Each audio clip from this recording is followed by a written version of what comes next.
오늘 여러분과 함께 은혜 나누실 하나님의 말씀은 디모데후서 3장 1절에서 5절까지 말씀입니다. 우리 다 함께 본문 찾으셔서 합독하겠습니다.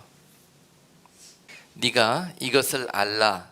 말세에 고통하는 때가 이르리니 사람들은 자기를 사랑하며 돈을 사랑하며 자긍하며 교만하며 회방하며 부모를 거역하며 감사치 아니하며 거룩하지 아니하며 무정하며 원통함을 풀지 아니하며 참소하며 절제하지 못하며 사나우며 선한 것을 좋아 아니하며 배반하여 팔며 조급하며 자고하며 쾌락을 사랑하기를 하나님 사랑하는 것보다 더하며 경건의 모양은 있으나 경건의 능력은 부인하는 자니 이 같은 자들에게서 네가 돌아서라.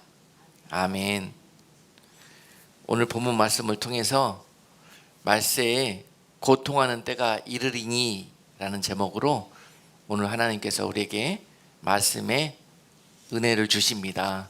오늘 주신 말씀 특별히 하나님께서 사랑하는 자들에게 이 마지막 때 교훈을 삼고 이 마지막 어두움에 이런 이 세상으로부터 믿음을 지켜내고 끝까지 경건에 이룰 수 있는 그런 복된 성도들의 선한 싸움을 싸워내라고, 그리고 이겨내라고 오늘 하나님께서 말씀 주시고 또 순종하며 행할 수 있는 믿음도 허락해 주실 줄로 믿습니다. 오늘 말세에 고통하는 때가 이르겠다는 경고의 말씀입니다. 많은 사람들이 지금 술 취하고 방탕해서 이 성령의 탄식하는 소리를 듣지 못하는 시대를 살고 있습니다. 우리는 지금 우리 주변에서 벌어지고 있는 모든 긴박한 그런 영적인 변화들, 또 주변에서 벌어지고 있는 많은 이 악하게 변해가는 상황들을 보면서 빨리 지금 성경이 우리에게 말씀하시는 때를 성령의 조명을 받아서 깨닫고 여기에 합당한 삶을 살아낼 수 있는 그런 성도들의 모습으로 속히 자리하고 변화되는 그런 때를 살아가야 합니다. 지금 이런 모든 일들을 하나님께서 계획하시고 우리에게 막 사랑하는 자녀들에게 밀어붙이고 몰아붙이세요. 이런 일들을 속히 허락하시기 위해서, 우리에게 되어지게 하기 위해서 말입니다. 자, 지금 세상에 이런 하나님의 뜻은 깨닫지 못하고 세상에서 우리가 벌어지고 있는 모든 일들만 두려워하면서 이 초점을 맞추고 있어요. 지금 그것이 중요한 것이 아니라 그 뒷면에 있는 하나님의 뜻을 볼 수 있는 지혜가 있기를 주님의 이름으로 축복합니다. 지금 이 코로나의 이 사건들이 지나가면서 핥히고 간 많은 흔적들이 있습니다. 세계 곳곳을 이 큰 쓰나미 같은 재앙이 핥히고 지나가서 전 세계가 이것으로 인해서 몸살을 앓고 또 상처투성이로 이렇게 병들어 가고 있습니다. 그런 나머지 그 뒤안길에서 많은 사람들이 이제 주님의 뜻과는 상관없이 걱정하고 염려하고 또 장래의 일을 두려워하고 또 현실의 삶에서 뭔가 돌파구를 찾고 피할 길을 찾고자 이제는 그렇게 인간적인 또 세상적인 그런 모습으로 이렇게 다시 돌아가고 있는 것을 볼 수 있어요. 이것은 전혀 하나님이 원하시는 뜻이 아닙니다. 이것은 전혀 사단이 우리를 미혹하고 우리를 시험하는 길로 우리가 빠져들고 있는 그런 모습입니다. 어제 뉴스에 보니까요, 신문에 그렇더라고요. 이미 한국은 이 코로나가 한번 쓸고 지나가고 이제는 어느 정도 마무리가 되어가는 그런 분위기예요. 그런데 그 나타난 증상이 뭐냐, 후유증이 뭐냐 그랬더니 없는 자들은 걱정, 있는 자들은 다시 백화점이 명품 코너가 붐빈답니다. 며칠 만에. 그러니까 주님이 누가복음 21장에서 하신 말씀이 딱 맞아요. 너희가 마지막 때에 어떻게 주님 오실 때가 가까워지면 세상이 그렇게 변하겠느냐, 그러면 내가 가까운 줄 알아라, 그렇게 말씀하셨어요. 어떻게 해요? 어떤 일들이 벌어지면 세상이 술 취하고 방탕하고 생활의 염려에 빠지게 될 거라는 거예요. 많은 사람들이 이 세 부류 종류 속에 빠져들게 될 거라는 것입니다.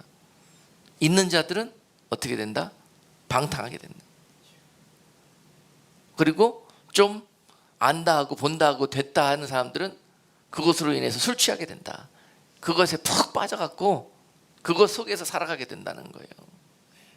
누가 뭐래도, 성령이 뭐래도 절대 술 취해서 그 술을 깨울 수가 없습니다. 성령이 취해야 되는데 성령의 취함을 받지 못한 자들은 술에 취하게 돼요. 자기가 좋아하는 술, 특별히 자기가 가까이 놓고 즐기는 그 술에 빠져갖고 취해서 살아요. 그래서 성령의 소리를 듣지 못합니다. 또는 없는 사람들은 뭐에 빠지냐면은 염려에 빠져요. 생활의 염려. 없이 살다 보니까, 찌질이 힘들고 어렵게 살다 보니까 어떻게 하면은 이 현실을 극복하고 탈피하고 누구에게 도움을 얻나, 이 생각만 하고 사는데 이 생활의 염려에 빠져들다 보면은 절대 그 통로를 주님께 돌리지 못한다는 것입니다. 마지막 때가 되면은 나타날 현상 중에 하나로 주님께서 제자들에게 말씀하신 내용이에요. 그러니 너희는 이것으로부터 깨어있으라는 거예요. 깨어있으라. 너희가 부유하든지 가난하든지 간에 이런 이 유혹의 덫으로부터 너희가 항상 깨어있으라는 것입니다. 우는 사자처럼 너희를 삼키려고 마지막 때에 공격할 거라는 거예요. 영육간으로. 그런 일들이 벌어지고 있는데요, 이런 모든 이 공격은 바로 우리의 사건과 상황을 통해서 우리 삶에서 벌어지고 있습니다.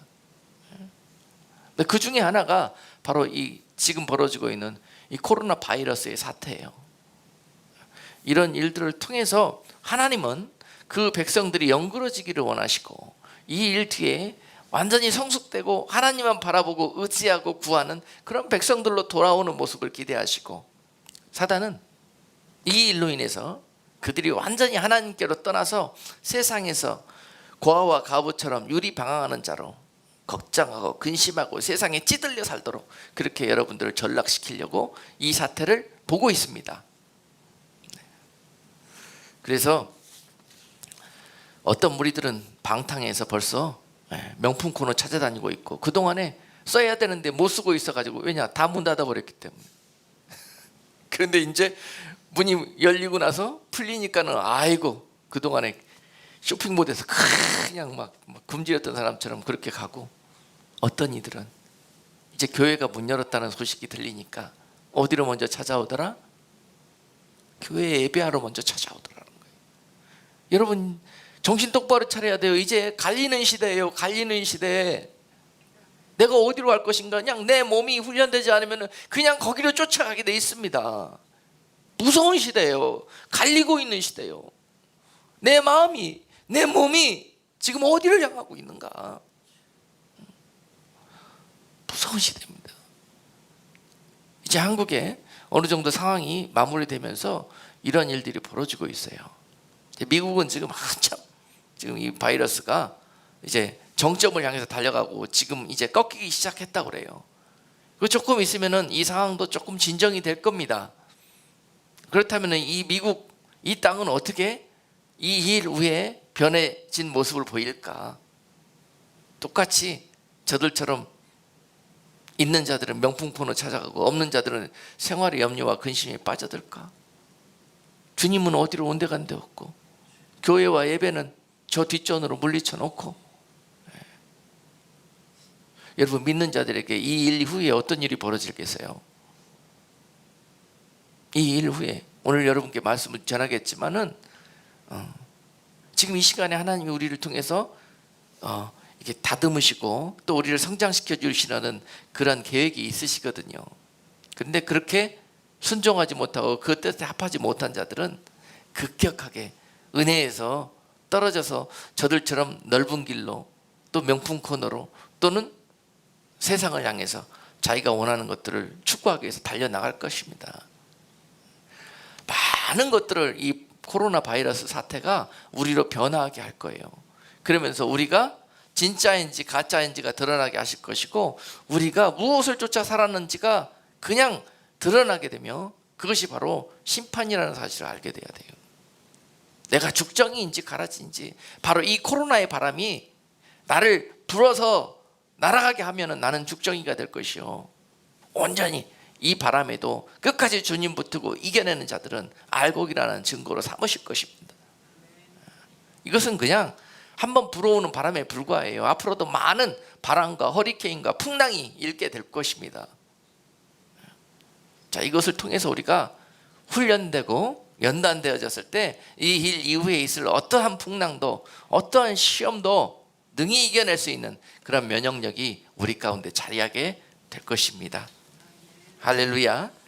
어저께인가 그저께 메릴랜드에서 어떤 한 성도가 전화를 주셨어요. 근데 전화를 받아보니까는 뭐라고 하시는데 뭔 얘기하는지 잘 모르겠지만 아무튼 굉장히 이분이 불만이 많고 불평을 하고 있어요. 왜 저한테 전화해서 그런지 모르겠는데, 목사님 도대체 하나님이 일을 하시는 겁니까 안 하시는 거예요? 왜 이렇게 하셨는가요? 그래서 뭘요? 그랬더니 왜 한국의 선거가 저렇게 엉뚱하게 하나님의 사람들이 승리하지 못하고 하나님을 거역하고 대적하는 그런 무리들이 승리를 하게 되는 겁니까? 왜 하나님을 따르고 하나님께 속한 자들이 승리해야 되는데 그러지 못하고 지금 이런 현실이 왜 벌어졌습니까? 도대체 하나님은 우리나라를 우리와 함께 하고 있는 것입니까? 왜 그러셨을까요? 가만히 들어보니까 하나님께 따져 묻는 거를 하나님께는 못하고 주의 종에게 전화해갖고 자기 담임 목사님한테 물어보지 왜 나한테 해가지고. 그래서 제가 그랬습니다. 뜻이 계시겠죠. 하나님은 실수하시는 분이 아니시고요, 하나님은 의미가 없이 뜻이 없이 그냥 헛수고로 하시는 분이 아니세요.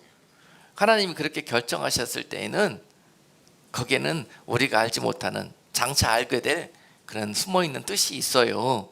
그것을 기도하면서 좀 살피면서 하나님의 뜻을 구하세요. 그리고 계속 원하시는 것들을 위해서 중보하시면서 기도하셔요. 그랬더니 아니래요. 이게 뭔가 잘못돼가지고 다 부정선거하고 뭐하고 해갖고 이렇게 된 거래요. 자, 우리가 따지고 보고 또 우리가 하나님 편에서 일하고 싸우고 하다가 보면은요, 때로는 영적이라면서 육으로 행할 때가 참 많이 있습니다. 영으로 시작했으면 영으로 마침표를 찍어야 돼요. 영으로 시작하고 육으로 해석하면 답이 나오질 않습니다.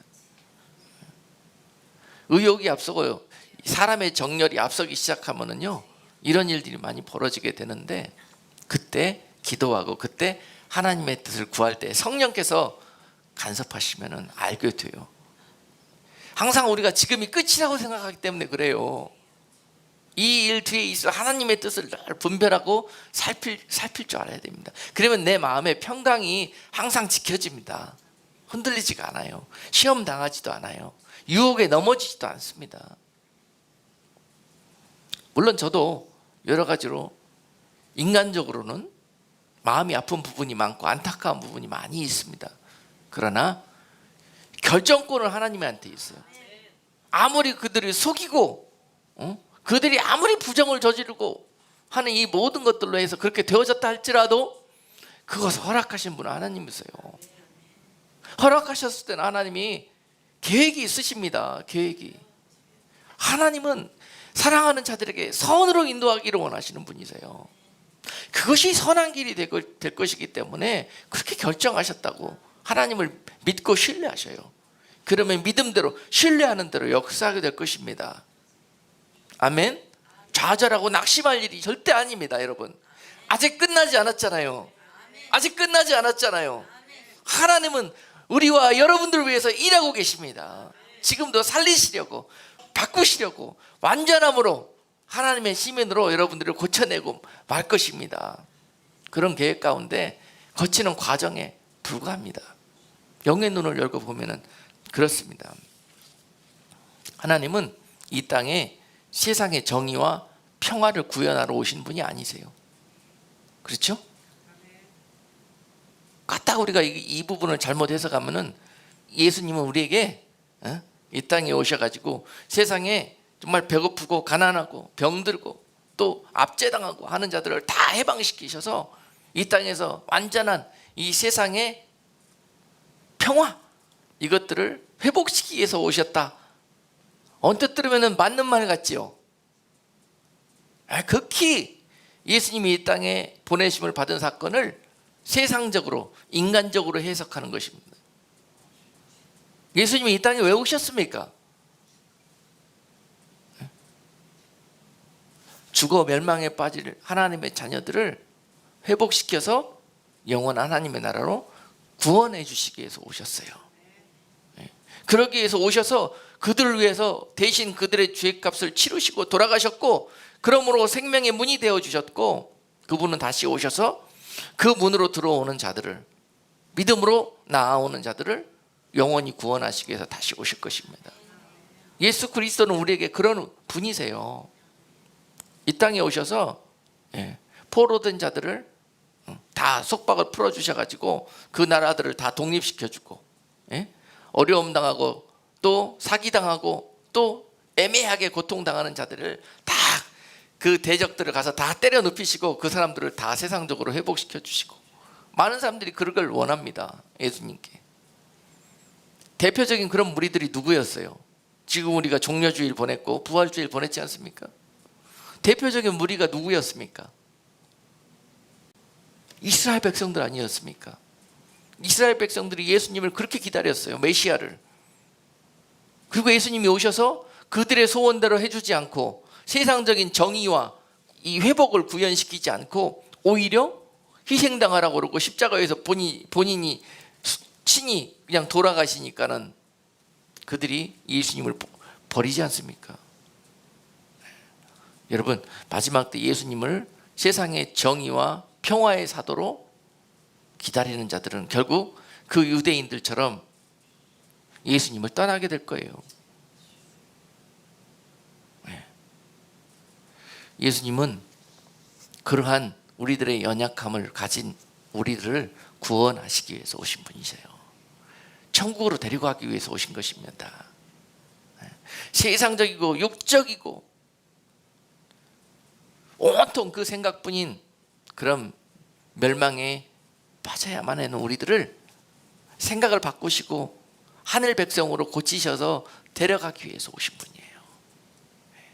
그러기 위해서 세상이 흔들리기도 하고 세상에 포로 가기도 하고, 그래도 안 되면은 몽둥이 막, 그래도 안 되면은 뭐 지하전, 공중전, 뭐 각종의 인생에서 일들을 겪게도 하시고 그러실 수 있는 분이세요.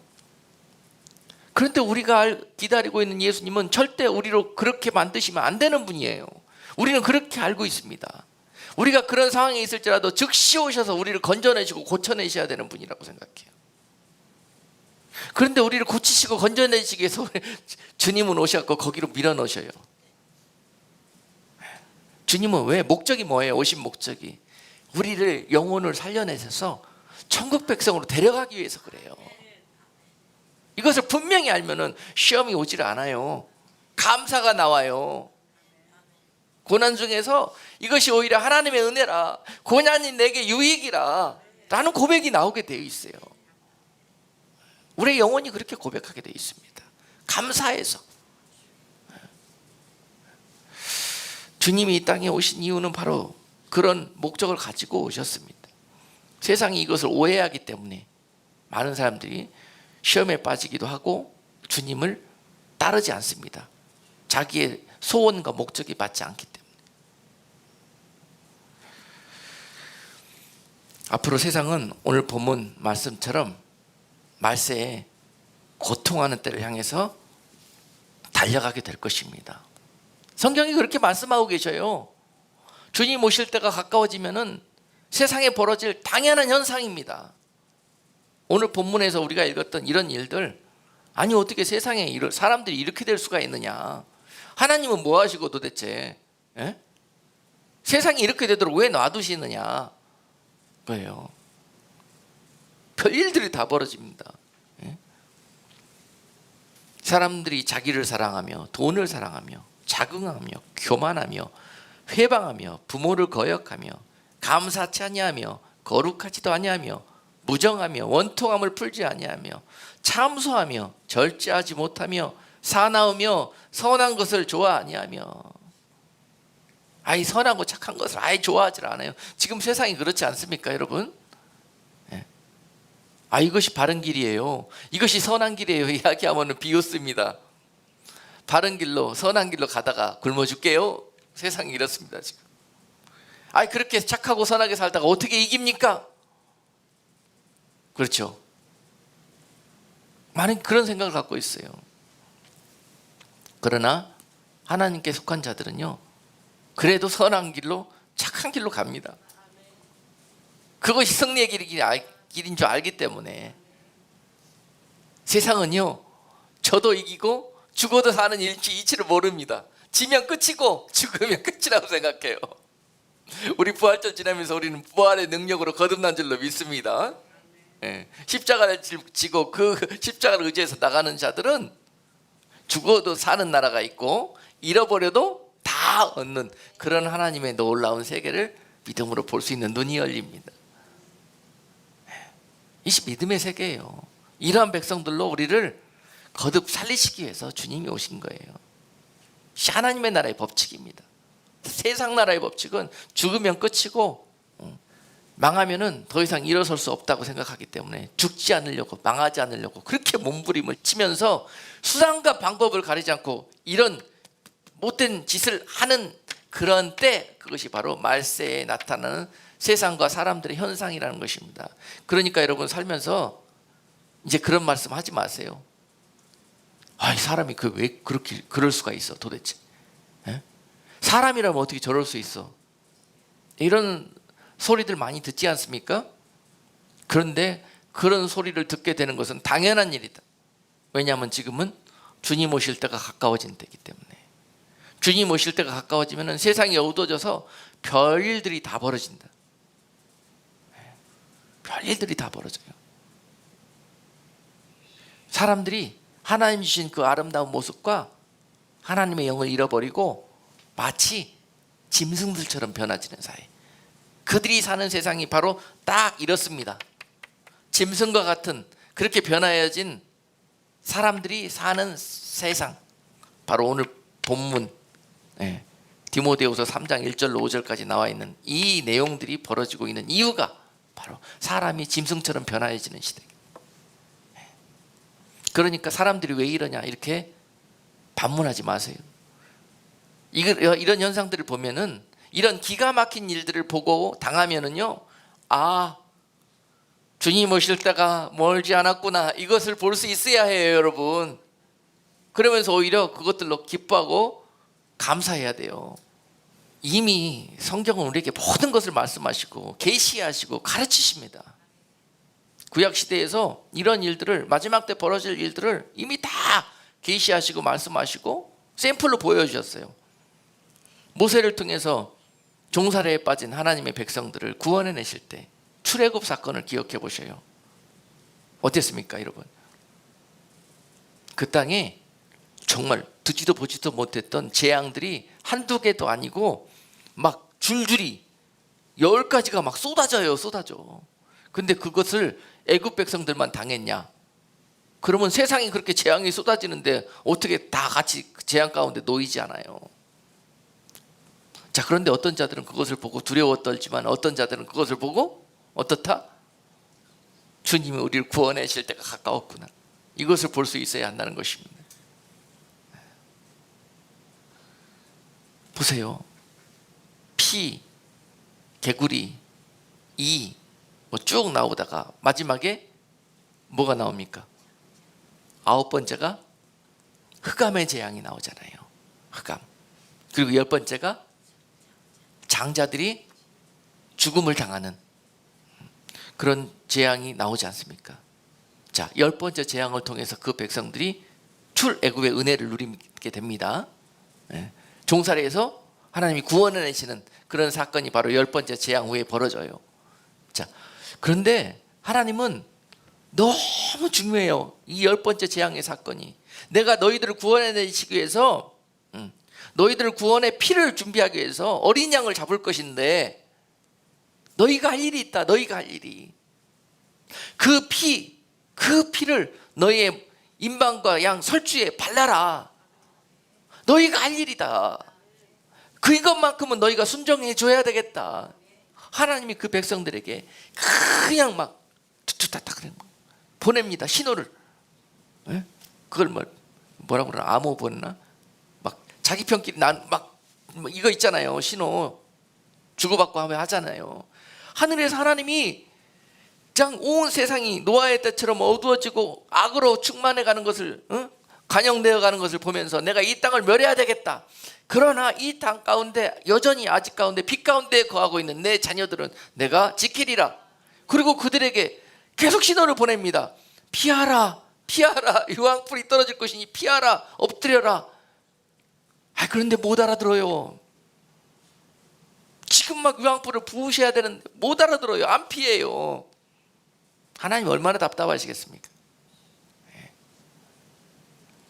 자, 그래서요, 바로 그냥 유황불을 안 내리고 그 전에 9번이나 연습시키는 거예요. 마지막 10번째 재앙 때 피하라 그랬을 때, 발라라 그랬을 때 안 바르실까 봐 확실히 내 말이 능력이 있어서 항상 명령대로 이루어지는 것을 너희가 9번 보잖아요. 그리고 9번째는 온 세상이 칠흑같이 어두워져 버립니다. 어둠이 임해버려요. 어둠이. 10번째 재앙, 마지막 그 하나님의 구원이 임하기 전에는요, 칠흑과 같은 어둠이 임해요. 세상이. 마지막에 주님이 다시 오실 때에도 온 세상은 그와 같이 오셔서 그 종살이, 이 세상 종살에 빠져있는 그 백성들을 구원하시기 위해서 오실 예수 그리스도, 영광의 왕으로 오실 그분이 오시기 직전에는 온 세상은 칠흑입니다. 그래서 주님은 그때를 가리켜서 노아의 때요, 영적으로 롯의 때라고 말씀하고 계시는 거예요.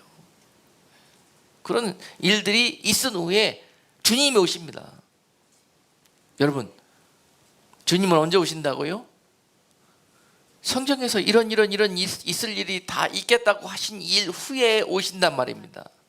그런데 이런 일들이 아직 일어나지도 않았는데 갑자기 누가 나타나갖고, 아이고 우리 옆집에 예수님이 재림하셨다고 만나보러 가자고 하시는 분들도 있어요. 또 그걸 좋다고 또 그러면서 따라가는 사람들도 있어요. 성경을 제대로 아시면은요, 절대 이단에 휩쓸릴 수가 없습니다. 그 기다리던 주님이 오시기 위해서는 이 세상에 이처럼 바람도 풍랑도 시험도 어두움도, 세상이 이처럼 영적으로 타락하는 그런 시간들이 있게 될 것입니다. 그리고 이 땅을 주님께서 그 땅 가운데 아직 영그러지지 않는 죽정이들이 이거지게 하기 위해서 불같이 세상을 환란이라는 도구를 통해서 마지막 때 7년 동안 대환란으로 이 세상을 달구신다 그랬습니다. 그때 세상으로 피하느냐 아니면은 마지막으로 하나님께 돌아오느냐 하시는 그런 하나님의 마지막 은혜의 그런 도구로서 하나님은 7년이라는 대환란도 사용하신다는 거예요. 아니, 좋은 말 할 때 좀 들어야지요. 그렇게 지지고 볶고 막 그렇게 불 가운데 넣어도 그래서야만 꼭 말 듣는 사람이 되어야 되겠습니까? 그러나 하나님은 한 영혼이라도 그렇게 해서라도 찾기를 원하셔요. 하늘로서 온 자는 한 사람도 빠짐없이 하나님이 찾으실 것입니다. 어떤 방법을 통해서든지. 그러나 마귀로부터 온 씨들은 어떤 방법을 통해서든지 가려내셔서 풀무불에 던져 넣으실 것입니다.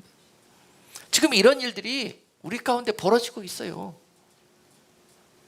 왜 어리석고 눈 멀고 귀 멀어서 가라지들이 저 풀무불로 들어가는 길을 함께 하나님의 자녀들이 쫓아가냔 말입니다. 자, 이런 엄청난 현실에서 하나님은 한 사람도 그 자녀들을 잃지 않으시고 건져내실 거예요. 그래서 마지막 때 이런 일들이 우리 가운데 벌어지는 것입니다. 주변을 보셔요. 이런 환란을 보면서 아예 그냥 교회는 문턱도 안 나오는 사람들이 엊그저께 또 신문에 보니까 그런 보도도 있더라고요. 한쪽 무리들은 그런 일들이 있대요. 신이 누구인가에 대해서 알기 위해서 이 서점에 책을 사러 오는 사람들이 한 20% 30% 증가했답니다. 뭔가 그들 안에서 그들의 영에 성령이 녹화하는 그런 사인이 있습니다. 이런 일들을 통해서 아예 모르는 자들이 주님께 귀를 기울이는 그런 일들이 벌어지는가 하면, 지금까지 그렇게 잘 믿는 것 같아 보였는데 이런 일들을 만나가지고 어이구, 교회를 한 주 안 가고 2주 안 가고 3주 안 가고 그러니까 너무 좋네, 너무 편하네. 그러면서 이제 그 다음에 내가 어떻게 답안지를 쓰는가가 결정이 되는 거예요. 아예 한 주 안 가고 2주 안 가고 3주 안 가고 한 달 안 갔더니 못 살겠다. 말씀이 고파서, 예배가 고파서. 그리고 문이 열리자마자 튀어 들어오는 성도가 있을 반면에 그래도 한 주만 더 놀다 가자, 이렇게 하시는 분도 있을 거라는 거예요. 지금 눈을 뜨고 우리의 삶의 영역에서 그냥 갈라짐이 일어나고 있고 심판이 일어나고 있습니다, 여러분. 그래서 이것을 분명히 알아야 돼요. 이 모든 일들의 주범은 바로 하늘에 있는 악한 영들이 우리로 인해서 하나님 뜻대로 살지 못하게 하고 주님의 그 놀라우신 약속에 참여하지 못하도록 그렇게 세상에 머물게 한다는 거예요. 생각도 몸도 세상을 위해서 살고 세상의 영원한 장막을 틀고자 살게 할 것이고, 그러기 위해서 그가 가지고 있는 모든 유혹과 권세로 이 일들을 행하는 시대가 바로 지금 우리가 살고 있는 이 시대입니다. 우리의 싸움은 혈과 육에 있는 것이 아니에요. 먹고 마시는 것에 있는 것이 아니에요. 우리의 싸움은 이 일 뒤에서 역사하는 성령과 악한 영들의 그런 이 싸움 속에서 우리는 누구를 쫓는가의 그런 싸움이에요. 아멘. 에베소서 6장 12절 말씀에서 우리가 능히 지금 영적 공부하고 있지 않습니까? 우리가 무슨 싸움을 어떻게 싸우고 있는지 그걸 알고 싸워야 되는 거 아니에요? 예? 눈에 보이는 걸로, 손에 잡히는 걸로 싸우는 게 아닙니다. 그런 일들이 벌어지고 있는 배후를 볼 수 있어야 해요. 눈에 보이는 것은 속임수요, 추익이에요. 그 길로 쫓아가면은 결국 그 속임수와 추익에 말리게 됩니다.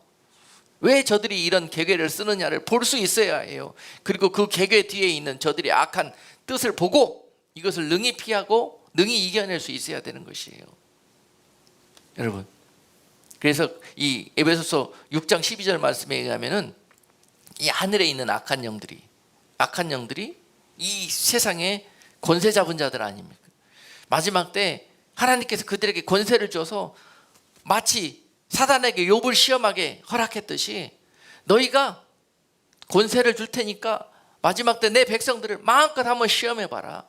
그들이 너희에게 무릎 꿇는지, 그들이 너희의 유혹에 넘어가는지, 내 자녀는 그리하지 않을 것이다.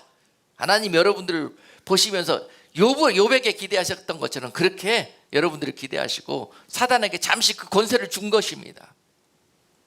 그래서 그들은 권세를 가지고 마음껏 믿는 자들과 하나님의 자녀들을 시험할 거예요. 그래서 그 마음이 허망한 자들은 그 시험과 유혹에 영락없이 말려들게 되고 넘어지게 된다는 거예요. 자, 어떤 자들이 넘어지고 말려드느냐? 마음에 헛된 정욕을 꿈꾸는 자들. 그들이 헛된 정욕을 주로 무엇을 꿈꿉니까? 돈과 권세, 명예, 이걸 꿈꿉니다. 사람들이 제일 좋아하는 거 이거. 그렇게 꿈꾸는 자들에게 딱 세상에 그냥 가장 선한 모습을 하고 세상에 마치 메시아 같은 모습을 하고 그들이 나타나서 딱 기회를 줍니다. 그리고 이것을 갖고 싶으냐?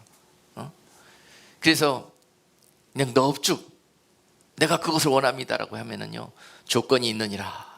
그리고 네 영혼을 내놔라 이럽니다. 네 영혼을 내놔라. 한마디로 주인 바꾸라는 뜻이에요. 나에게 금신상에게 절하면 내가 너에게 무엇이든지 주겠다. 네가 원하는 뭐든지 주겠다는 거예요. 마지막 때 그들의 권세를 가지고 이렇게 유혹하고 시험할 것입니다. 여러분, 이 나라를 다스리고 싶은 내 욕망이 내 안에 있어요. 그들에게 찾아와서 그래, 네 소원대로 내가 그 욕망 줄 테니까 너는 나를 위해서 앞으로 일하라. 이렇게 나온다는 거예요. 이런 내용들이 그냥 소설 같지만 이미 다니엘서에 보면 다 나와 있는 이야기입니다. 그렇게 이 세상에 여러분, 자 에베소서 6장 12절에서 뭐예요? 정사와 권세와 세상 주관자의 그런 엄청난 자리들이 있지 않습니까? 다스리는 자, 모든 힘과 권력을 가진 자들, 명예를 가진 자들, 모든 각 분야에서 리더들, 그런 자리에 서기 위해서 그들은 영혼을 팔게 되는 시대를 마지막 때 살게 되는 거예요. 그것을 얻기 위해서, 자기가 원하는 것, 바라던 것을 얻기 위해서 그들은 주인도 바꿉니다. 아무리 주님 따랐더니 그동안 고생만 찌질이 시키시고 더 이상 안 되겠어. 나한테 모든 걸 다 준다는데 이제는 바꿔. 주님 바꿔. 그리고 사단한테 양자가 버립니다. 이것을 영혼을 파는 거예요. 세상 것들을 얻기 위해서. 이런 일들이 마지막 때 벌어진다는 것입니다. 이것이 배도요, 우리 마음에 바로 멸망이 임하는 그런 순간입니다. 많은 세상에 영혼을 마귀한테 팔고 세상의 권세를 누리는 자들이 있습니다. 그런 것들과 그런 사람들을 부러워하지 마십시오. 그렇게 되고자 꿈도 꾸지 마십시오. 여러분들도 그들과 함께 갈 것입니다. 하나님이 그렇게 아무리 꿈꿔도 그렇게 되지 않게 해주시는 것이 너무 감사한 일이다. 우리 그렇게 해줬으면 벌써 날아갔어요. 세상으로, 사단한테. 분명히 지금 우리가 사는 시대의 이 영적인 일들, 우리가 눈에 보이지 않는 뒷면에서 벌어지고 있는 일들이 어떻게 전쟁이 벌어지고 있는지, 이 전쟁에서 어떻게 하면 이길 수 있는지, 이런 것들을 알고 싸우셔야 이길 수 있는 것입니다. 다니엘서에 보면은 그런 모든 사단의 괴계들이 나와 있죠. 어떻게 나와 있어요? 계속 성경 공부하면서 배웠는데 다시 한번 리마인드 시킵니다. 처음에는 그들의 권세를 가지고 유혹합니다. 좋은 것 주는 것처럼, 좋은 것 잘 되게 해주는 것처럼. 바벨론 나라의 포로원 다니엘과 그 친구들에게 왕의 진미를 주면서, 왕이 마시는 포도주를 주면서 세상 사람들이 보면 얼마나 출세했습니까? 얼마나 그냥 부러운 자리입니까? 그렇게 유혹하면서 뭘 요구해요? 너희는 더 이상 히브리 사람으로 살지 말고 바벨론 사람이 되어라. 바벨론으로 귀화해라. 이거예요, 이거. 그들이 요구하는 게 그거예요. 내가 아무리 좋은 것 주고 아무리 좋은 것 입혀줘도 내가 그렇게는 못해요. 이렇게 답을 써야 되는 거예요.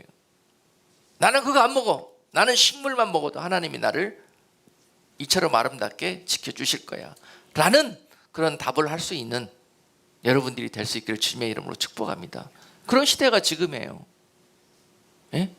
성경에 그냥 막 소설책들이 성경을 읽는 사람들은 그거 그냥 지식으로만 남아있어요. 삶하고는 전혀 무관해요.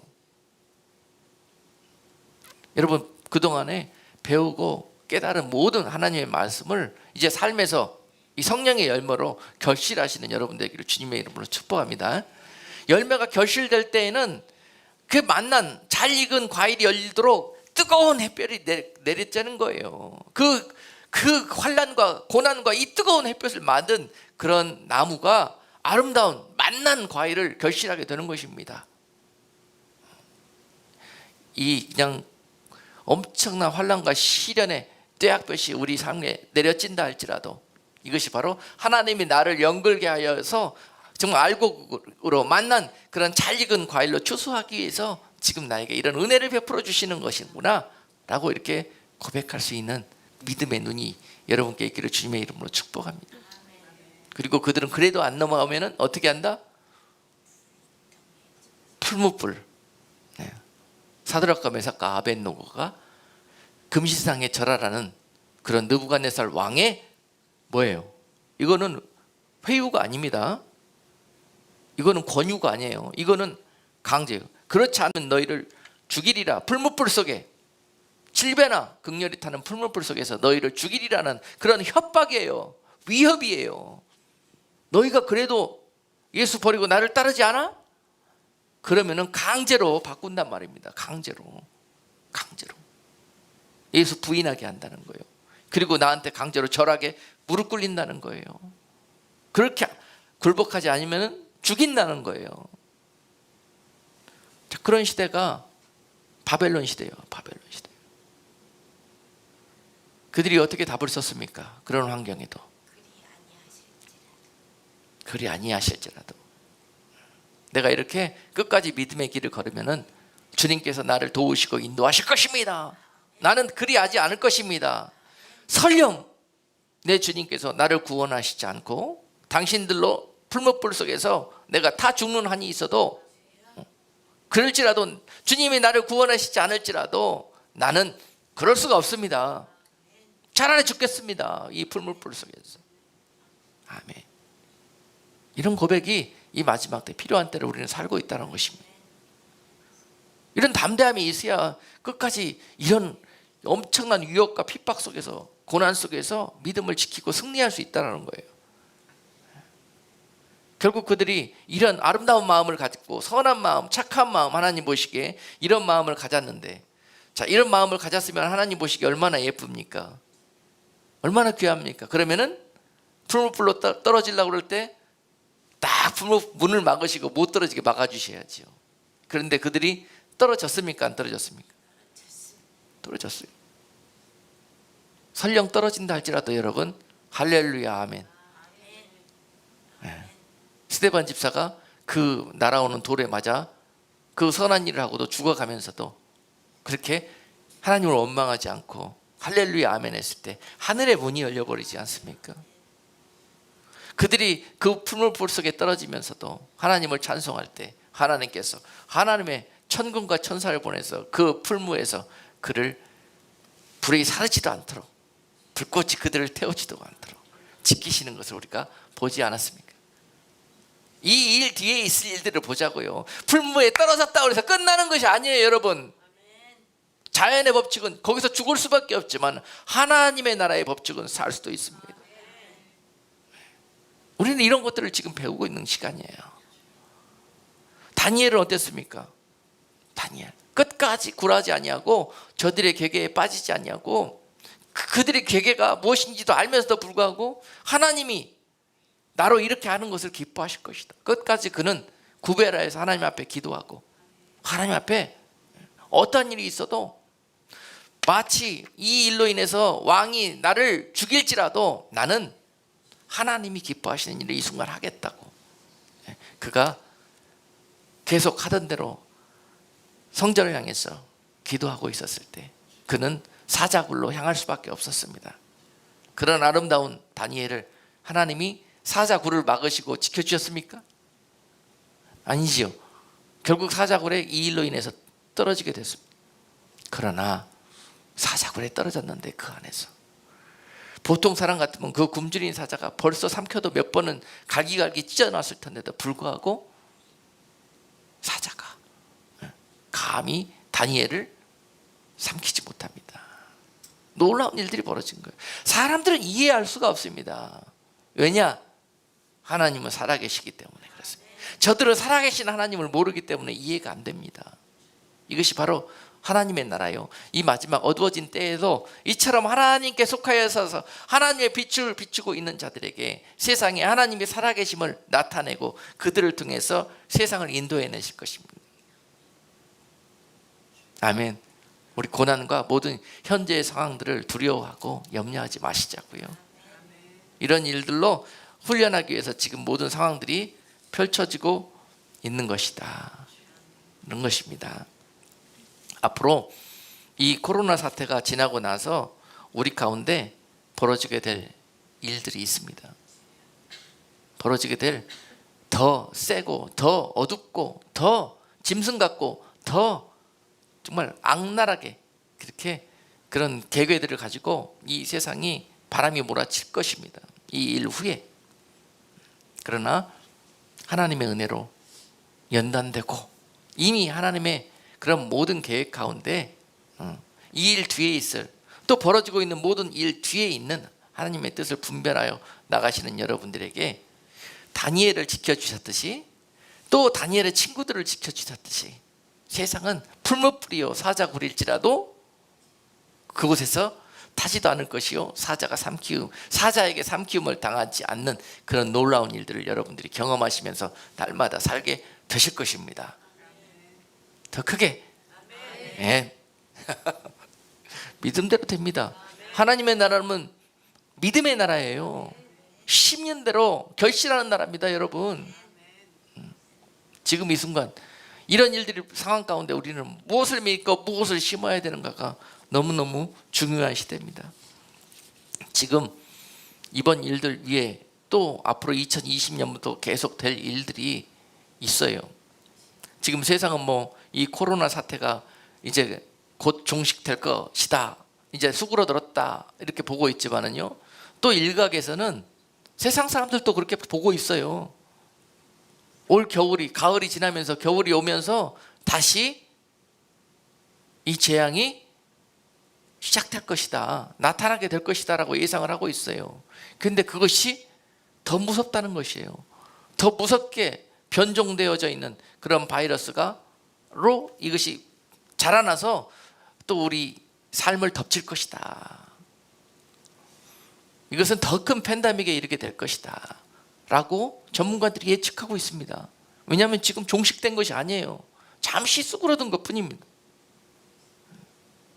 그리고 그들의 악한 계획은 이 일로 온 세상 사람들을 잡아 흔들어 버리고 공포와 두려움 속에 빠지게 하는 것이 목적이기 때문에요, 이 공중의 악한 영들이 이 사건을 통해서 계획한 일들입니다. 그 목적은 사람들을 패닉에 빠지게 하는 거예요. 두려움에 완전히 눈이 멀게 하여서 그들이 제시하는 그런 이 선한 길처럼 보여지는 길로 다 들어올 수밖에 없도록 물고기들을 몰고 가는 거예요. 그 길로. 그런 일들이 벌어지게 될 것입니다. 더 그럴 수밖에 없도록 더 강하게 몰아붙일 것인데, 그것이 더 큰 팬데믹으로 우리한테 다가올 것이라는 게 영적인 눈을 열어서 보면은 여러분들도 느낄 수가 있어요. 처음 이 사건이 시작되면서 전문가들이 이야기하기로는 거의 200만 명에 가까운 숫자가 이 바이러스로 죽을 수 있다고 경고하고 있습니다. 그것은 아마 저 하늘에 있는 공중의 악한 영들이 계획한 일들일 것입니다. 200만 명이 이 바이러스 질병으로 죽어 나자빠져 보세요. 세상이 얼마나, 한 나라가 아닌 온 세상이 두려움과 공포와 패닉에 빠지겠습니까? 새로운 어떤 질서를, 세상 질서와 세상의 그들의 계획을 행하기 위해서, 사람들이 들을 수밖에 없도록 만들기 하기 위해서 세상은 심하게 흔들릴 것이고 그들의 계계가 임하게 될 것입니다. 그런 일들이 삶의 우리 사건 사고로 앞으로 나타나게 될 것인데요, 그것들을 바라볼 필요가 없어요. 그 일을 허락하신 하나님의 뜻을 볼 수 있어야 합니다. 아까 전화 주셨던 그런 분처럼 말이죠, 그런 사건들만 보면은 하나님 왜 이러실 수 있어요? 어떻게 하면 이러실 수 있어요? 이런 소리밖에 안 나와요. 아무리 기도해도 이러실 수 있어요. 있다니까요. 근데 이 일 뒤에 있는 하나님의 뜻과 계획을 볼 수 있어야 돼요. 이것을 허락하신 이유를 말입니다.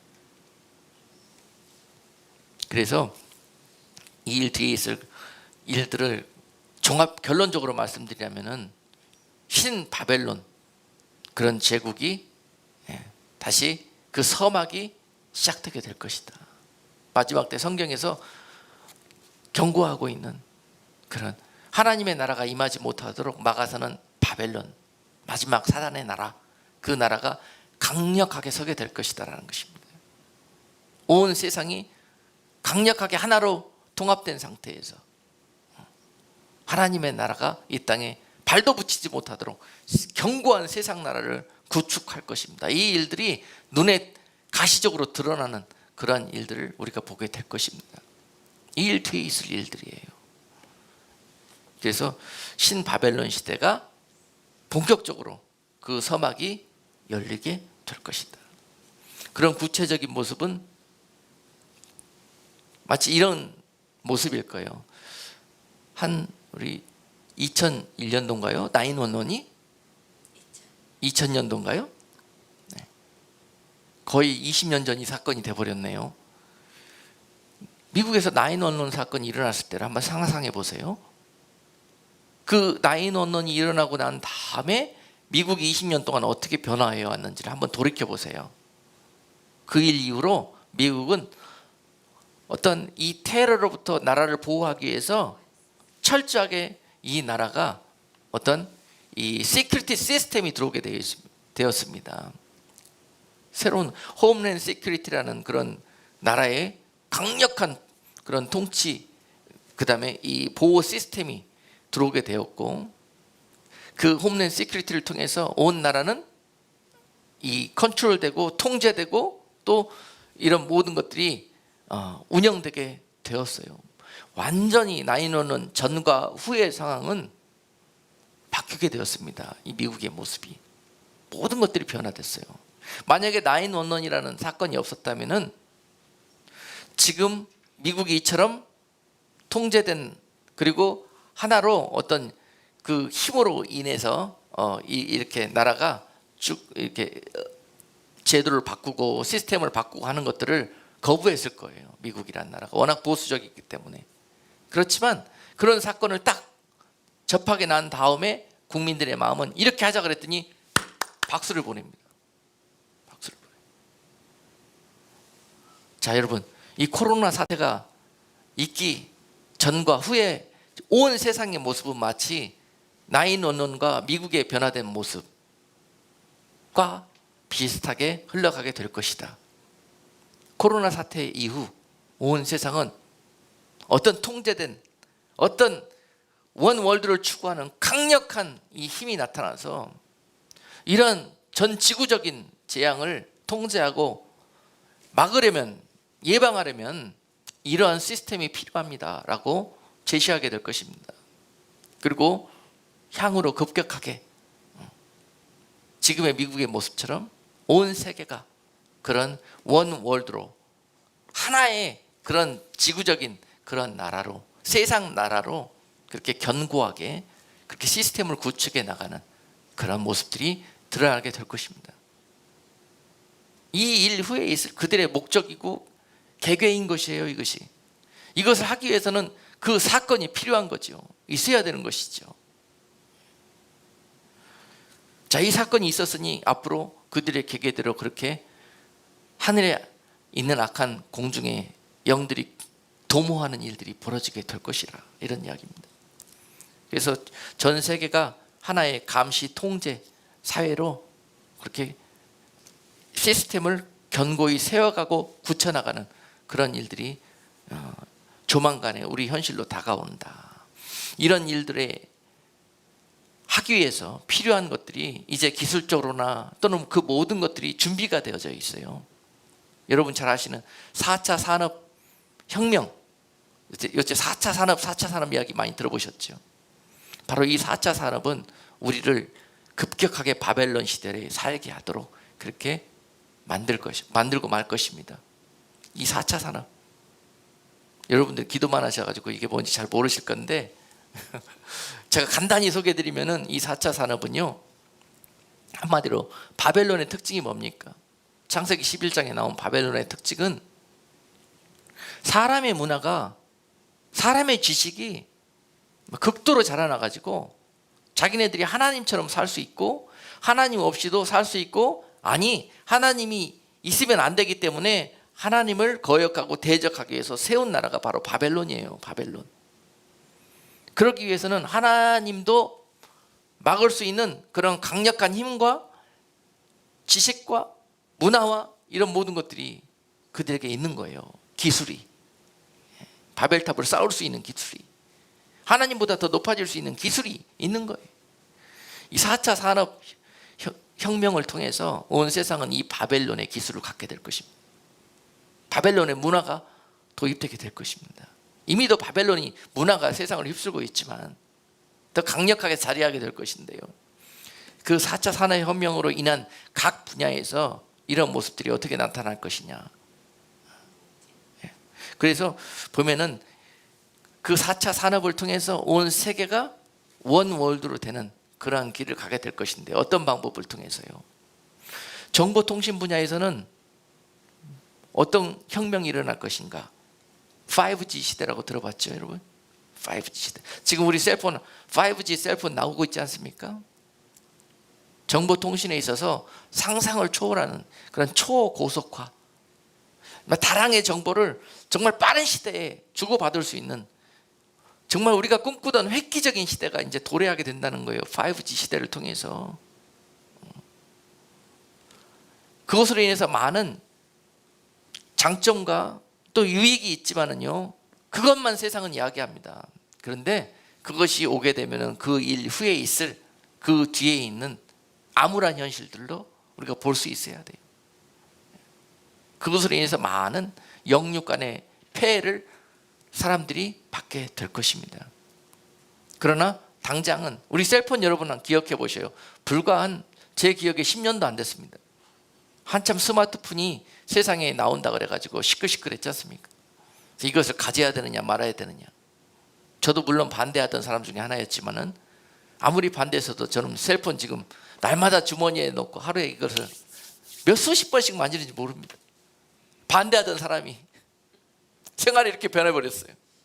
이거 없으면 못 사는 시대가 돼버렸습니다. 이렇게 만들어 놓고 말 거예요, 세상이. 그래서 5G 시대가 나오게 된다 그러면은 이런 대량의 정보들을 급격하게 주고받고 할 수 있는 이 정보통신 시스템을 구축하는 것입니다. 그것으로 인해서 뭐가 가능하느냐? 온 세계를 통제할 수 있는 그런 힘과 능력이, 지식이 생기게 되는 거예요. 시스템이 깔리게 되는 것입니다. 자, 그리고 전자 분야에서는 어떤 일들이 벌어져요? 인공지능. 지금 우리가 하찮게 그냥 우리 전자제품 기계 만드시 그냥 살았는데요, 이것이 생각을 하네. 이 주거에 있는 기계들이 생각을 해요. 판단을 해요. 여러분, AI 시대 지금 어디까지 와 있는지 여러분 아시지 않습니까? 지금 여러분, 이 AI가 가장 발전한 나라가 중국이라고 그러잖아요. 중국 공항에 딱 도착하면은요, 신분증 내밀 필요가 없어요. 이미 온통 카메라들이 다 들어오는 사람들 얼굴 찍어가지고 이미 가지고 있는 데이터베이스로 저 사람 누구다 바로 나와버려요. 뭐 검문할 필요도 없어요. 지금 누가 우리나라에 들어와가지고 무슨 짓을 하고 다니는지 그 사람을 잡아서 족쳐보지 않아도 다 합니다. 그리고 이것이 나중에 발전이 되면은요, 그 사람이 지금 무슨 생각을 하고 있고 그 사람 속에 무슨 감정을 하고 있고 지금 그런 생각을 하고 있기 때문에 갑자기 그 사람의 이 맥박수가 막 증가해요. 그리고 막 이 혈색이 변해요. 막 분노하고 있다는 증거예요. 그 사람이 지금 무엇을 보고 있는데 그것을 통해서 어떤 생각을 하고 있고 어떤 감정을 보이는구나, 이 사람은 지금 그러므로 여기에 뭐하러 왔구나 하는 것들을 안 봐도 안다는 거예요. 그런 시대가 철저하게 통제하고 철저하게 이렇게 시큐리티 시스템을 속에서 살아가게 된다는 것입니다. 그럴 정도로 이 전자 시스템이 우리 가운데 AI를 통해서 자리하게 됐고 구축되게 될 것이다. 그리고 생화학 분야에서 또 이렇게 새로 시작될 바벨론 시대, 4차 산업혁명은 어떻게 진행될 것인가? 유전자, 생화학 정보, 지금 이미 지놈 프로젝트를 통해 가지고 사람의 구조가 어떻게 되어 있고 유전자가 어떻게 해서 우리가 이루어지고 있는지 전부 분석이 끝난 상태잖아요. 엄청난 일을 해냈습니다. 기술이. 이건 바벨론이에요. 바벨론. 그리고 자기네들이 원하는 대로 유전자를 조작해 가지고 생명도 만들어내지 않습니까? 바벨론입니다, 여러분. 하나님의 창조의 그 위치에까지 도전하고 있는 거예요, 사람들이. 이것이 본격적으로 그 시스템이 구축이 될 거예요. 이제는 하고 싶은 거 다 합니다. 세상 나라를 완전히 하나님 나라를 거역하고 세상 나라를 구축하기 위해서 창세기 11장에서 행했던 그들의 모습처럼 세상이 그렇게 할 것입니다. 완전히 각 사람들의 유전자 정보까지 생체 정보까지 전부 데이터베이스화 해가지고요, 이것을 파악하고 데이터화 시키고 이것을 또한 컨트롤할 수 있는 시대까지 가게 될 거라는 거예요. 그런 시스템을 만들고 말 것입니다. 그리고 제조업 분야에서는 뭐 한 가지 예만 들면은 3D 프린터라는 게 있어요. 3D 프린터. 이게 3차원 프린터라고 그러는데 저도 본 적은 없습니다만은, 여기에 내가 이것을 만들기를 원한다 그러고 도면을 딱 프린터 안에 집어넣고 출력을 시키면은 자기가 원했던 제품이 나오는 거예요. 넣고 그 재료들만 챙겨서 넣어주면은 원하는 것을 넣고 스위치 누르면은 뚝딱 나온다는 거예요. 이게 하나님이 하시는 창조 아닙니까 이게? 예? 이런 시대예요. 이런 시대. 얼마나 좋습니까? 얼마나 획기적인 시대가 돌아야 합니까? 자, 이런 모든 일들을 통해서 이제는 2020년부터 새로 전 세계적인 사업으로 추진되고 있는 게 있는데, ID 2020이라고 여러분 혹시 들어봤습니까? ID 2020이라고 요새 인터넷에 한번 검색을 해보세요. 그게 어떤 일인지. 시간이 많이 가서 구체적으로는 이야기 안 하겠습니다. 이 ID 2020이 실현화가 된다면요, 실제로 실현화될 수밖에 없습니다. 왜냐하면 그것을 할 수 있는 모든 기술적인 데이터베이스가 구축이 돼 있고 시스템이 완전히 받쳐주고 서포트 되기 때문에 지금 이 시스템을 만드는 것이 가능한 일입니다. 온 세계에 그런 이 지구촌 시민으로서의 각자의 아이디를 부여해 주면서 어떤 한 나라를 관리하는 것이 아니라 지구 전체를 관리하는 시스템이 이제 도래하게 될 것이다. 왜냐하면 이 코로나 사태 보세요. 한 나라 관리해서 이게 될 일이 아니지 않습니까? 온 지구를 통제해야만이 이 재앙으로부터 지구가 살아남을 수 있기 때문에 설득력이 있잖아요.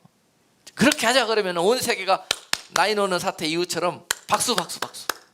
예산이 얼마가 들어가든지 어떤 어려움이 따르든지 이것에 합의하지 않는 나라는 도태해야 돼. 나쁜 놈들이야. 예. 근데 이 ID 2020의 핵심은 뭐냐? 전자칩입니다. 전자칩. 이 모든 각자의 아이디를 어떻게 부여해야 합니까? 결국은 전자칩으로 인해서 우리가 그동안에 알고 있었던 그 RFID 그 전자칩이 있지 않습니까? RFID. 네. 그 칩도 이미 개발이 돼 있지 않습니까? 근데 참 희한하게도 그 칩 안에 개발된 그 RFID 칩 안에 보면은 기능을 보면은요, 거기에 각자의 유전자 정보를 다 거기에 정보를 입력하게 돼 있어요. 그 칩 안에. 거기에 왜 나 개인의 유전자 정보가 들어가야 되는지, 나의 아이디 정보뿐만이 아니라 나의 신체 정보, 나의 은행 정보, 할 것 없이 모든 게 이 안에 이제 다 들어가게 돼 있다는. 이것을 이 슈퍼컴퓨터에서 비스트에서 다 컨트롤할 수 있다는 거예요. 파악하고 관리할 수 있다는 것입니다. 이것이 가능해진 시대가 바로 4차 산업혁명 시대예요. 그러니 바벨론 시대지요. 여러분, 앞으로 이 코로나 사태가 의미하는 것은 그곳으로 가겠다는 걸 의미합니다. 그래서 각 이 나라들의 의미가 아니라 이제는 한 나라로 가겠다는 거예요. 한 나라. 그런 컨셉이 아주 구체적으로 세상에 나타나고 있는 사건, 이것이 바로 우리가 지금 겪고 있는 코로나 사태라고 볼 수가 있습니다. 그래서 이 원 월드로서 이미 지금까지도 꾸준히 그런 작업을 이 공중의 악한 영들은 하나님의 나라를 대적하기 위해서 이곳에 그 장막을 세워 나왔는데요, 결국은 그것들이 구체적으로 이제 나타나기 시작하는 것이 바로 2020년부터입니다. 그래서 ID 2020이 나오게 되었고, 이제 급격하게 2020년부터 온 세상이 분야별로 하나가 되는 움직임이 나타날 것입니다. 구체적인 예로서 2020년은 종교가, 세계 종교가 하나로 통합되는 것을 선언하는 해입니다. 6월 달이면 종교, 정치, 경제, 사회, 문화 할 것 없이 온 세상이 이제는 하나를 향해서 단일화로 달려가게 될 것입니다. 그렇게 되고 있습니다. 그런 악한 문화들을 온 세상에 다 뿌려놔서 이제 온 세상이 다 한 문화잖아요, 지금. 예? 다 하나로 지금 향해서 달려가고 있습니다. 그런 것들이 구체적으로 실현되고 구축되는 시대가 바로 2020년부터 이 일 이후에 우리 가운데 오게 될 것이다. 그렇게 된다 그러면은 앞으로는 지금 우리가 두려워 떠는 것보다 훨씬 더 많은, 그들이 하는 일에 동조하고 마음을 그들과 함께 하지 않으면 살 수가 없는 그런 세상을 살아가게 되는데요. 그럴 수밖에 없는데요. 결국 종교, 우리 신앙적으로도 이 일 후에 변화될 모습들이, 많은 사람들이 이런 하나된 모습, 통일된 가짜 종교에 다 하나로 합치게 되어 있습니다. 그래도 거기에 끝까지 우리는 예수 그분만이 우리의 길이요 진리요 생명이요, 가짜에 우리는 하나 할 수 없다. 오직 진리는 예수께 있는 것이요, 오직 생명도 예수께 있는 것이다. 구원도 예수로만 통할 수 있는 것이다. 이것으로 끝까지 고집하면은요, 이제는 바벨론 시대처럼 사자굴에도 들어갈 수가 있고 풀무불에도 들어갈 수가 있고, 때로는 그들의 마음을 사기 위해서 왕의 진미를 줄 수도 있고 그렇습니다. 그런 일들이 벌어집니다. 그래도 안 되면 마지막에 이제는 이 예수만이 길이요 진리요 구원이라고 그렇게 말하는 자들을요, 나중에 어떻게 할 것이냐, 이 세상은 민주주의, 다수의 그 원칙을 사용해서 완전히 저들은 편협되고 완전히 이게 그걸 뭐라고 그러죠? 독선적이고 완전히 저것들은 그냥 그 바이러스보다 못한 그런 예수 바이러스에 감염된 자들이라고 세상에서 매장시키고 이 위협하고, 또 금신상에 무릎 꿇게 하고 절하게 하고, 안 그러면은 이런 시대를 이 일 후에 그려볼 수가 있습니다. 끝까지 이 싸움이에요. 이 싸움. 저들이 이 싸움을 본격적으로 시작할 겁니다. 그러므로 우리도 본격적으로 영적으로 무장을 하는 시간, 훈련을 하는 시간이 바로 이번 사태를 통해서 우리가 임해야 될 자세인 줄로 믿습니다. 아멘. 많은 사람들이 믿는다면서도 앞으로 오늘 본문 디모데후서 3장 5절 말씀처럼 경건의 모양은 있으나 경건의 능력을 부인하는 그러한 믿음으로 살아가게 될 것입니다. 지금까지 그렇게 배워왔고, 교회만 나오면은 구원받고 천국 가는 것으로 그렇게 사람들이 잘못 알 수밖에 없도록 그렇게 가르쳐왔고, 교회들이, 이것이 모든 것들이 다 공중에 있는 악한 자들이 교회에 그런 악한 교훈을 뿌려놓은 그런 일들 때문에 벌어진 결과입니다. 그러나 지금 이런 것들로부터 우리가 온전히 돌아설 때, 온전히 다시 한번 참 구원의 길이 무엇인지, 우리가 이 시대에 참 무엇으로 하나님 앞에 힘써야 될 것인지, 저들과 함께 넓은 길을 향해 갈 것인지, 아니면은 우리는 끝까지 하늘의 복을 바라보면서 좁은 길을 가게 될 것인지, 이것의 마음을 결정해야 되는 그런 시대, 이 사태 이후에 우리가 있게 될 일입니다. 아멘. 더 많이 어려워질 거예요. 교회적으로도 살림도 어려워지게 될 것이고, 더 교회에 나가는 것들이 옛날처럼 은혜로 되어지지가 않을 것입니다. 많은 유혹도 있고 실제로 핍박도 있을 것이고, 이런 많은 이유들 때문에 더 어려워질 것이나 끝까지 좁은 길입니다. 이번 일들 이후로 이제는 우리가 세상에 분주했던 모든 우리들의 영육간의 일들을 좀 뒤로 하고, 이제 은밀하게 성령이 우리에게 하시는 하나님의 자녀들과 우리 편에게 주시는 사인들을 들을 수가 있고 볼 수가 있어야 하는 거예요. 응? 그래서 우리 마지막으로 이사야서 26장 20절 21절에서 하시는 성령의 음성을 한번 들으시기를 바랍니다.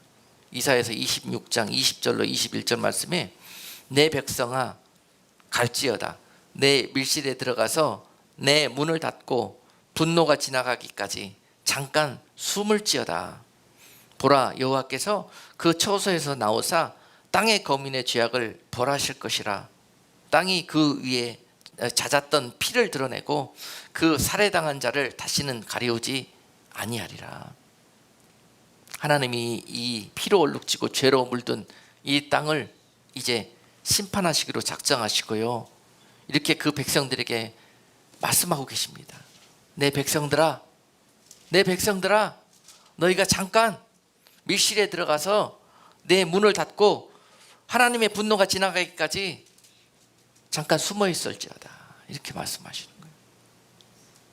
여러분, 지금 하나님께서 여러분들을 분리시켜 가지고 골방에 넣으셔서 잠깐 숨어 있고 그곳에서 골방에서 기도하시도록 하시는 시간이라는 거 오늘 이 말씀을 통해서 느껴지지가 않습니까? 왜요? 이 시간에 하나님이 무슨 일을 하기 위해서? 세상을 하나님의 진노로 심판하시기 위해서. 이제 악한 자들을 악한 대로 심판하실 것이고 선한 하나님의 자녀들을 말씀하십니다. 내가 이 세상을 심판하고 나의 진노를 부을 때까지 너희는 조용히 밀실로 들어가서 문을 닫고 숨어 있어라. 내 일을 이 세상에 할 수 있도록 너희가 그렇게 해달라. 이것이 지금 우리에게 주신 하나님의 사인입니다. 바쁘게 분주하게 멸망당하고 심판당할 이 세상에 돌아다니지 마시고 은밀한 하나님이 예비하신 그 밀실에 들어가셔서 그곳에서 그동안 눈에 보고 귀에 들리는 것을 쫓았던 우리들의 믿음에서 보이지 않는 하나님께 골방에서 그분을 만나는 그런 귀한 시간으로 삼으시라는 것입니다. 너무 답답하다고 힘들다고만 하지 마세요. 그것은 특별히 하나님께서 나를 구별시켜서 나를 만나주시기 위해서 예비하신 공간이라고, 그런 시간들이라고 생각하셔요. 아멘. 그 시간이 여러분들 천국으로 바뀌게 될 것입니다. 그래서 하나님의 뜻으로 그런 모든 일들이 벌쳐졌고, 이 일 뒤에 이제는 믿는 자들에게는 지상교회의 시대가 아닌 지하교회의 시대로, 눈에 보이는 교회의 모습이 아닌 눈에 보이지 않는 교회를 섬기는 믿음의 성도들로 바꾸어 나가기 위한 이 믿음의 패러다임이, 교회의 패러다임이 바뀌고 있는 시대입니다. 지금 그걸 알으셔야 돼요.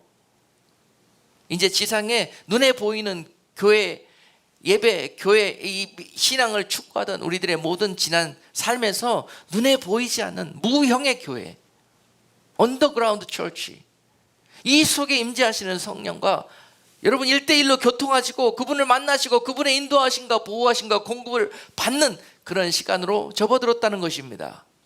이 영적 파라다임이 그렇게 바뀌고 있습니다. 지금 이것을 밝히 깨달으셔야 돼요. 하나님이 그런 영적 패러다임을 바꾸실 때 많은 사건들을 통해서 일하고 계신다는 것을 우리는 성경을 통해서 누누이 배우면서 나한테는 적용을 안 해요. 나한테는. 야곱 보세요. 야곱 얼마나 기가 막힌 일들을 많이 당했습니까? 팥죽 한 그릇 놓고, 자, 팥죽 한 그릇이 없어서 막 죽을, 장자의 명분도 팔아먹을 그런 상황을 하나님이 연출했어요. 지금보다 더 심한 상태지요. 심한 기근입니다. 그 가운데서 어떤 일이 벌어집니까? 어떤 녀석은 아이고 그 한 그릇 먹을 것 얻기 위해서 하나님이고 뭐고 장자의 명분이고 다 팔아버립니다. 어떤 녀석은 그 한 그릇 못 먹어도 내가 그거 사야 되겠다, 그렇게 나오는 거예요. 이것이 갈립니다. 이 상황을 통해서 마지막 때가 그런 거예요. 그런 거. 야곱 보면서 뭘 배웁니까, 여러분? 어떻게든지 하나님께서 오시는 축복 받아야 되겠다. 내 형이 차지할 거 저거 내가 차지해야 되겠다. 침노하는 자의 것이라고 그러지 않습니까? 그리고 그는 그 축복을 가로챕니다. 그러므로 인해서 그가 어떤 결과를 맞이합니까? 집에서 쫓겨나게 되죠. 도망가게 되죠. 그런 도망자를 하나님은 잘했다 이놈아 도적질하고 그렇게 말씀하지 않고 그 허겁지겁 갈 바를 알지 못하고 헤매이고 있는 야곱에게 베델에서 만나 주시지 않습니까? 그러면서 약속을 해 주시지 않습니까? 놀라운 하나님이십니다.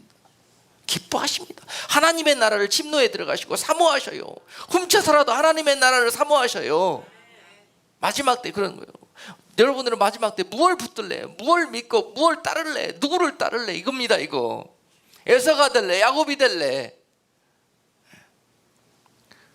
하나님은 그 도적 같은 야곱도 베델에서 기뻐하시고 축복하셨습니다. 약속해 주셨습니다. 그러나 네가 그 죄된 모습으로는 안 되니, 그러고 난 다음에 저 바단 아람에 갔다 오게 하죠. 이것도 그에게 주신 축복이에요.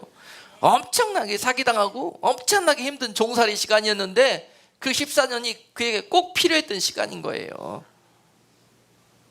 그리고 나서 때가 되니까 또 종살이도 여기가 좋사하니 거기 정착하려고 그러잖아요, 야곱이. 그러니까 또 거기서 도망 나오게 만들지 않습니다. 사건이에요. 우리 인생의 길은 하나님은 사건을 통해서 우리를 인도하시고 세상을 여기까지 인도해 오셨어요. 그 사건을 통해서 갖고 계시는 하나님의 계획과 뜻을 볼 수 있을 때 그 온전히 하나님의 뜻으로 하나님과 동행할 수가 있는 것입니다. 결국은 그 야곱이 바다나랑 갔다 오고, 결국은 그래도 안 되니까 야복각에서 하나님과 그렇게 몸부림치면서 싸우지 않고 씨름을 하지 않습니까? 거기서 환도뼈가 절단나고 내 육이 절단나는 순간에 결국 내 육 믿고 살았던, 내 지식과 지혜 믿고 살았던 야곱이 이스라엘로 변화되어지는 놀라운 은혜가 임하게 되지 않습니까? 그리고 난 다음에 하나님이 그를 이스라엘로 얼마나 축복하시고 쓰셨습니까? 그런 일들이 야곱에게도 사건과 모든 사고들을 통해서 믿음의 인생길로 인도하셨듯이요, 우리들도 마찬가지라는 것입니다.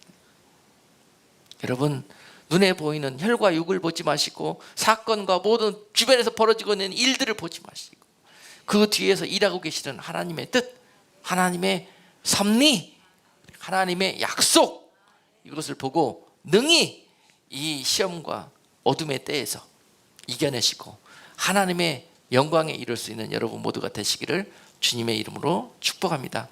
기도하겠습니다. 놀라우신 하나님, 이 세상을 흔드시고 이 세상에 하나님의 진노를 부으실 이때에 하나님 자녀들이 이 시간 무엇을 힘써야 할 것입니까? 소돔성에 하나님의 진노가 부어져서 유황이 떨어질 때 그들은 농담으로 여겼고, 그들은 그 소식을 듣고도 지체하였고, 그들은 도망가다가도 뒤돌아보다가 결국 망하였습니다. 이 시대가 주님 진노가 부어지는 이 마지막 때에 주여 모든 이 진노 가운데 하나님께서 예비하신 은밀한 밀실로 들어가서 저들이 하나님과 더 친밀함 가운데 그동안 눈으로 보이는 하나님을 믿는 것이 아니라 눈에 보이지 않는 하나님과 하나님의 나라를 믿음으로 볼 수 있는 은혜를 허락하여 주시옵소서. 이 세상이 아무리 악한 자들의 권세와 모든 공격으로부터 다 굴복한다 할지라도 저들만큼은 주님께서 끝내 그 믿음 가운데 주님과의 사랑을 지켜낼 수 있도록 주님 성령으로 함께 하시고 인도하여 주시옵소서. 예수 그리스도 이름으로 감사하며 기도드리옵나이다. 아멘.